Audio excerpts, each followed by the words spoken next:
Welcome. This is the Messiah channel, prophetic channel dedicated to the end times. We are close to the coming of the Messiah. We are close to the coming of the Antichrist. And so we are also close to the coming of the two witnesses. The two witnesses are discussed in the book of Revelation, chapter 11. And so today we are using the opportunity to discuss the two witnesses that are in the book of Revelation. In the end of days, there will be two witnesses. There will also be three angels of God dispatched on missions, and there will be the 144,000. And today we are going to focus on the two witnesses, and the scriptures talk about the two witnesses in the book of Revelation, chapter 11, verse 3. And I will give power unto my two witnesses, and they shall prophesy 1,203 days, clothed in sackcloth. The question that many people ask is related to who the identity of the two witnesses would be, who would be the two witnesses. And there are many candidates. The first pair, Enoch and Elijah. Many people believe that they will be the two witnesses. The two witnesses would die. Elijah and Enoch were the prophets in the Old Testament that did not die. They were translated. And so some people argue that Enoch and Elijah will have to come and die to fulfill the prophecy in Revelation 11, and also to conform to what is written in Hebrews 9:27. It's appointed to for every man to die once. And so people speculate that Enoch and Elijah will be the witnesses. Some people also include Moses as a prophet. Moses was responsible for the plagues in Egypt, and the plagues that will be inflicted by the two witnesses resemble the plagues in Egypt. And that's why some people include Moses as one of the two witnesses. Some people also mention James, the Bishop of Jerusalem, and Apostle John, martyred by Titus. And some people also discuss Peter and Paul martyred by Nero.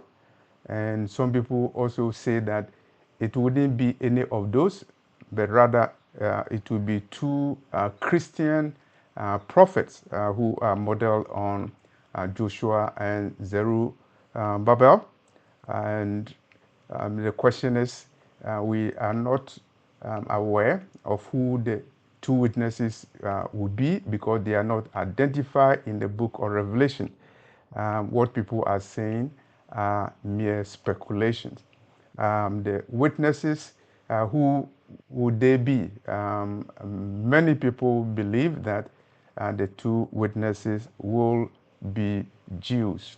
Those of you who follow our channel will probably be aware that there's a question mark about who the true Hebrews are. The Hebrews are scattered all over the world. And will the two witnesses be Jews? And I believe that they will be Hebrews. You can correct me if I'm wrong, but don't be surprised that the two witnesses will be Hebrews, and don't be surprised that the 144,000 people will be Hebrews. The two witnesses will have a ministry, and The two witnesses will have a ministry, and the ministry will be patterned on the ministry of Elijah and Moses. And that's why many people speculate that the two witnesses will be Elijah and Moses, because when we look at the ministry of the two witnesses in the book of Revelation, chapter 11, it is patterned on the ministry of the prophets Moses and Elijah in the Old Testament. What will the two witnesses do? They will do two things. They will witness for Elohim, and they will also judge the world. They will proclaim judgment. So they will have a ministry of witnessing, and they will also have a ministry of judgment at the same time. And they will witness based upon the model offered by the Messiah in the book of Revelation. The Messiah, Jesus Christ, is described as the true and faithful witness. And the two witnesses will be faithful. They will be loyal to Elohim, and their ministry of witnessing for the kingdom of heaven will run parallel to the ministry of the Antichrist and the false prophet. So as we are waiting for the Antichrist and the false prophet, rest assured that the Lord will also have his two trusted loyal witnesses, the two witnesses, and they will witness on the model provided by the Messiah, who is the true and faithful witnesses. And they will be clothed in sackcloth. The book of Revelation, chapter 11, talks about it. And clothing in sackcloth parallels the ministry of Elijah. 2 Kings chapter 1 verse 8, Elijah in sackcloth. And when you read Mark 1 verse 6, you also see another prophet, John the Baptist. He was in sackcloth. They were specially dressed for their ministries. To be a prophet of the Lord means that you have to have a special mantle, you have to have a special garment.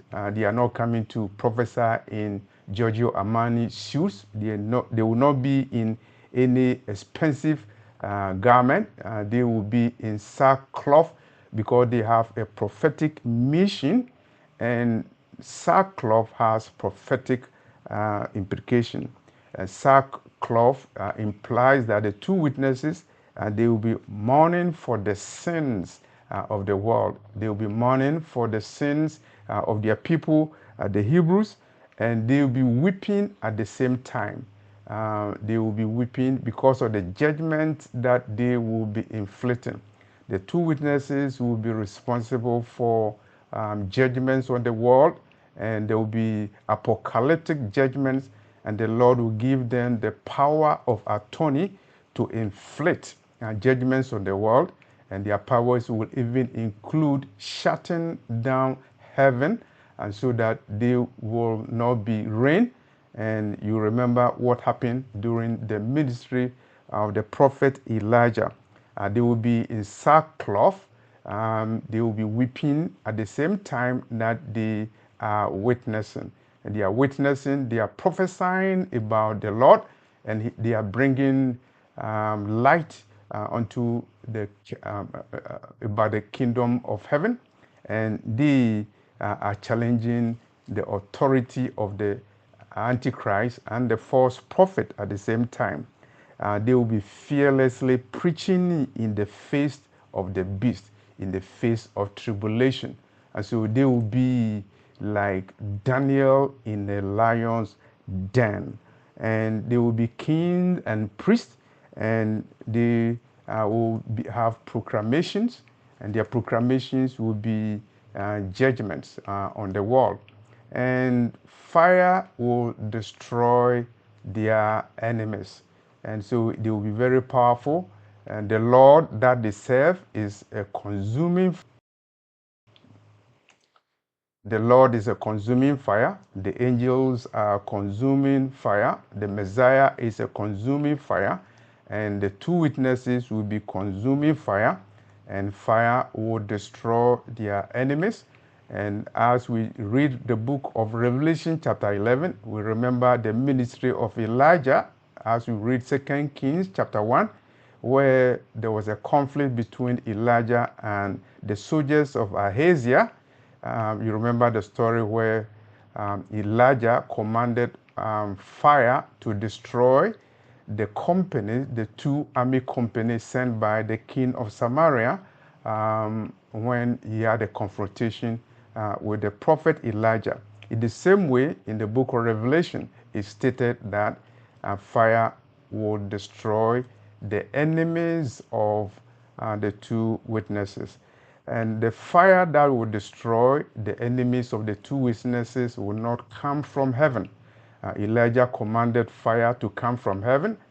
This time, when Elijah and probably Enoch or Moses, as they are witnessing, they will command fire, but the fire will not come from heaven. The fire will come from their mouth. And they are witnessing for the Lord. They are special witnesses, and their witnessing is very peculiar. It's apocalyptic, and they will have authority to command fire to come from their own mouth. It means that they will be given power of attorney to destroy their enemies. And as we say, fire will come from their mouth, we also have to look at the Messiah himself. And the book of Revelation describes the Lion of the tribe of Judah. He has a sharp, double-edged sword coming from his mouth. And it will be from his mouth that there will be a breath, and the breath will destroy the Antichrist. And so in the same way that the breath from the mouth of the Messiah destroys the Antichrist, fire coming from the mouth of the two witnesses will destroy their enemies. And they can turn water into blood. The two witnesses can do that, and that mirrors the miracle that occurred in the time of Moses.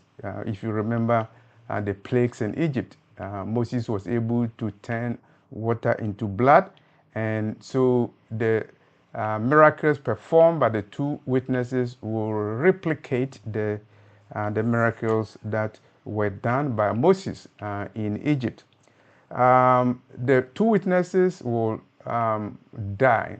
They will die, and they will die prophetically. The beast from the bottomless pit will come and kill the two witnesses. If you look at the killing of the two witnesses, you probably will say they are defeated, but that's not the case, because it's part of the sovereign will of Elohim to allow the witnesses to be killed. First of all, the two witnesses will prophesy for 3.5 years.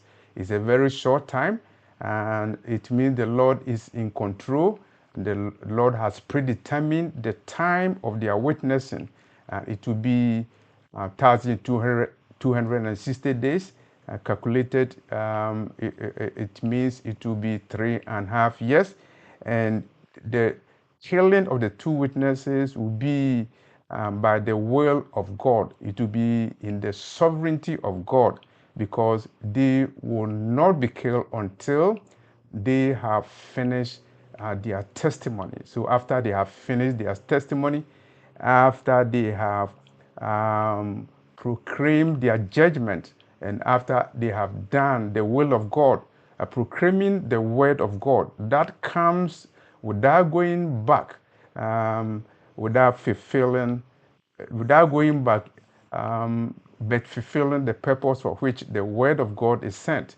Isaiah 55:11. In the same way, the two witnesses will be able to fulfill their The two witnesses will be able to fulfill their witnessing for the 3.5 years, and after that they will be killed.